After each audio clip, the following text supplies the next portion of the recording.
Hi, I'm Jackie and this is my past and present bucket list.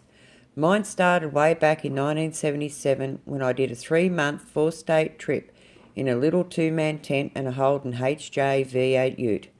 The highlight of the trip was going down the old Gun Barrel Highway from Leonora to Carnegie Homestead, then across the Gun Barrel Highway to Ayers Rock.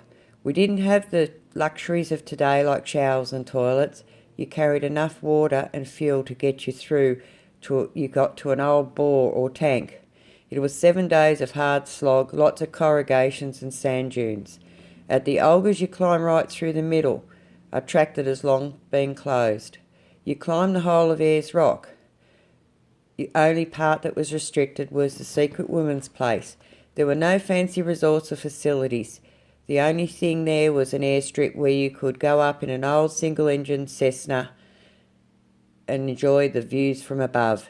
We also travelled around the Flinders Ranges and Wilpena Pound. Fast forward to 2 years ago when we purchased the D-Max and an off-road caravan after Gray became medically unfit to work, and we thought we'd better start travelling while he can. Our first trip was a month-long trip to the Gulf. Our first major stop was Adele's Grove, where we based ourselves for a few days. Adele's is a really lovely place full of history, and you can either do nothing but swim in the lovely warm water or explore along the banks of the creek. You can also book your boat trip or a canoe hire here for going up the gorges at Lawn Hill. Lawn Hill is an amazing place. Either enjoy a leisurely boat trip or venture out in a canoe and explore the river system. From towering cliffs with trees growing out of them to amazing waterfalls and to waters teeming with fish and bird life. And if you're lucky, you will spot the occasional freshwater crocodile. There are some walks there, some easy, some hard. Climb up to the top of the gorges for amazing views across the countryside, or walk down to the river and swim under the waterfalls. Just up the road is Riverslea Fossils, where you can wander around well-marked trails full of information about the fossils they have found. From here we travelled up the old Savannah Way through thick bulldust and corrugations until we got back on the main Savannah Way.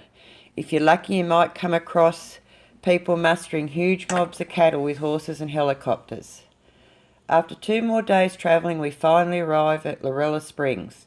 1 million acres, this place is huge, with many different places to explore.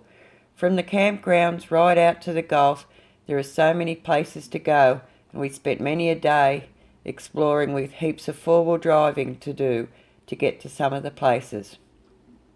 One of our favourite places was the newly opened Nanny's Retreat, with crystal clear water.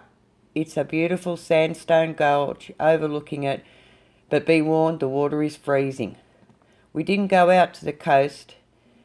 Instead, we explored areas such as the Arch with its huge naturally formed sandstone arch, naturally formed caves full of rock art, nudie hot springs where you followed the creek to a natural opening where the hot water came out of into the creek below.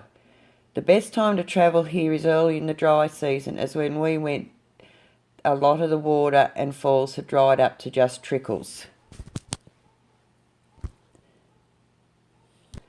In 2017, we travelled up to Cape York for 4 weeks. We went very early in the season, so some of the creeks were very high and some of the tracks were closed. We dragged an old off-road camper trailer through most of the old telegraph track, apart from a couple of places that the water was just too deep for us to go. The highlight of the trip would have to have been Sam's Creek with your own private waterfall and Eddie's place at Elam Beach near Cooktown. We jam-packed so much into the 4 weeks and we still didn't see everything. We spent a day exploring Thursday and Horn Islands, which are full of history. Typical when I go travelling, it rained nearly every second day and the trip over to the islands was pretty wet. We did the trip to the tip, which was fun but hard for Gray as he just had a total knee replacement. We found the bird watching tower, travelled along 5 beaches. Took 2 hours to get to Chili Beach from the Lockhart River turnoff as it was raining. The road turned to mud and was so slippery. It was a fantastic trip, and although due to Gray's health this year we didn't get to go again, I'm already planning it for 2020, along with doing the Simpson and the Old Strzelecki on the way home. A long detour, but we've got the time. Next year's trip ticks off more bucket list things, as we were doing a 3-month trip to the Kimberleys, as well as Adele's, Lorella, Kakadu, Leachfield, Hatelubeck, amongst our side trips. 2020 is almost organised, just starting to finalise the route, and then I'm up to our 8-month trip to WA in South Australia. All this is going to keep us very busy. Thanks for looking at the photos, and I hope you enjoyed them.